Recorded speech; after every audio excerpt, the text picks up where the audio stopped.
Hey y'all, it's Jeremiah, and one of the most popular accessories that you can add to your Tesla is a phone mount. Yes, Teslas have a wireless charging phone pad built in, but because of where it's positioned, well, it's pretty impractical to use while driving. Also, not to mention that a lot of people complain about overheating issues with their phone. So buying an aftermarket phone mount is a lot of people's solution to this. Now, I've been very vocal in the past about my dislike for phone mounts that attach to the screen of your Tesla and ones that wirelessly charge. And well, I guess the people over at MagBack heard this and took that as a challenge. So not only have I been using the MagBack wireless charging phone mount for the past month, I also took it on a 2,000-mile road trip to really put it through its paces. Now, you all know that I'm all about transparency here on the channel, so I will let you know that I was sent these products for free. However, I'm not being paid for this video, and MagBack is not seeing this video before it goes live. So with that out of the way, let's start with what I like. It's an aluminum or aluminium body with a cutout that is designed to wrap around the top left side of your screen. This is definitely the best designed phone mount that attaches to the screen that I've seen. The part that actually attaches is almost a one-to-one color match, like with the screen itself. So when looking into the car from like the side or from the front, you can't really tell that you've just slapped something onto the side. It looks very OEM. Also, it's pretty much impossible to mess up the install as it can only go one way. I've had other puck style phone mounts in the past that have attached to the screen, and you kind of just throw it on wherever and hope that it's in the right spot. All around, super well made, and for installation, well, like I said, it's pretty impossible to actually mess it up. Just clean the backside of your screen with the included wipes, peel off the sticky side of the mount, line it up, and apply some force. Now, the wire, though not completely invisible, is pretty easy to tuck out of the way, so you never really notice it. I'll honestly forget the wire is there until I go to open up my armrest. Just run it along the driver's side center console, tucking it as you go, up and into the armrest where it plugs in via USB-C to lighter outlet, and the lighter outlet plug is included. Now, the mount is slightly angled, so once your phone is attached, it's pointed more toward you, like when you're in the driving position, than just straight back. This is great for overall visibility and being able to unlock your phone via Face ID without having to actually move around or try to get real up close to your phone over your steering wheel while you're driving. Though I do have the newest iPhone, so older iPhones with older Face ID tech might not have the same experience. Now, despite me only talking about iPhones, this wireless charging phone mount is compatible with Galaxy phones and Pixel phones, though you will need a case for those. And I'll talk more about the cases and how they affect the magnet strength when I get to the what I don't like section. Lastly, charging. During heavy use, like while navigating and being on like a phone call at the same time, it would keep my phone charged, but at a much slower rate than if it was just sitting idle on the charger. Like, it wouldn't just hold it at a specific percentage and not charge above that. It would still continue to charge above that, just very, very slowly. But this is more of an Apple problem though, because they limit wireless charging to 7.5 watts unless you're using an official Apple MagSafe charger, which, as far as I know, only Apple themselves sell. Okay, so now for what I don't like. First, the sticky adhesive on the back when you're actually mounting it isn't really that strong. Now, it's not going to just randomly fall off, but if you were to maybe like misjudge the distance while going to put your phone on it, you could definitely snap it off. Like, if you use maybe a little bit too much forward force and you hit it, especially if you hit it on like the ends,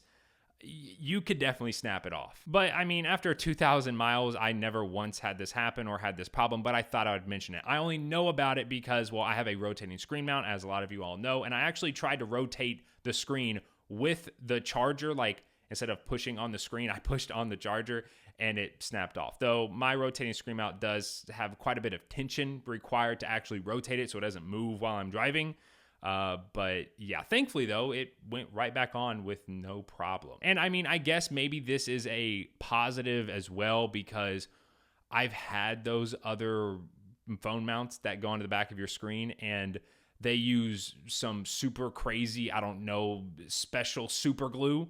And well, trying to get the adhesive off the back of the screen if you ever want to take the mount off was almost impossible, which you're not going to have a problem with the MagBack wireless charger. Next is the angle. I mentioned that it is angled so your phone faces towards you, which is great for 90% of people. But depending on your height, seating position, or if you have, well, a rotating screen mount, you may wish you could slightly adjust the angle. Maybe if they were to add a hinge to the next iteration of this, so have the part that attaches to the screen, then have a hinge, and then after that is the actual part that your phone snaps onto and charges, so you could maybe slightly adjust the angle, even if it's 15 to 20 degrees. I feel like that would be perfect. Also, because of the angle, your phone ends up slightly touching your screen. So if you don't have a case on, which will only be a problem for iPhone users, make sure you have a screen protector on your Tesla screen. A bare iPhone is either made of aluminum or stainless steel,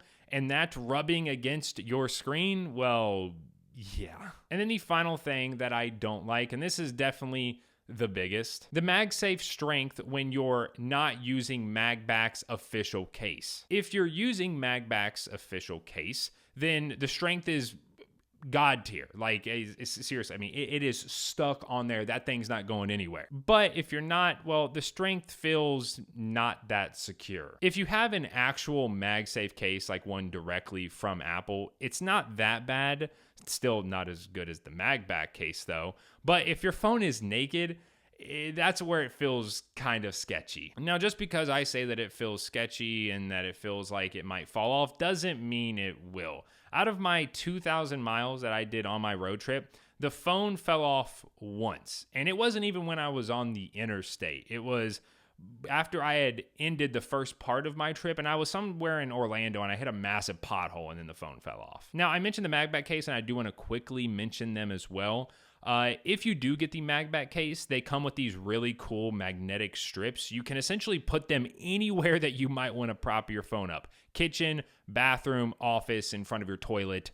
I guess that also kind of encompasses bathroom, but yeah. And you can just stick your phone to it and it'll hold it up anywhere. The strength is also super strong too. The cases are very well made, buttons feel super good, and the bottom lip slightly indents, so when you're swiping up from the bottom, it's very, very smooth, which is one of the reasons that I buy the Apple Clear case, because I don't like feeling a bump at the bottom when I'm swiping up. So now the big question, is it worth it? Well, despite me having some dislikes, almost all of them are remedied by just using the MagBack case, the magnet strength, and the phone touching the screen. The cases, at least from my testing, are pretty high quality. They have bumper / side corner protection and have some additional functionality. I personally think the charger itself is the best looking and design charger that you can get. It looks OEM and with a tilt that will be perfect for 90% of the population. And while my opinion for wireless chargers, especially for iPhones, doesn't really change, the fact that the cable is so easy to hide and it's the perfect length, I can definitely recommend it if you absolutely need your phone to be charged up at all times while also being able to see your screen, i.e. using it for long navigation.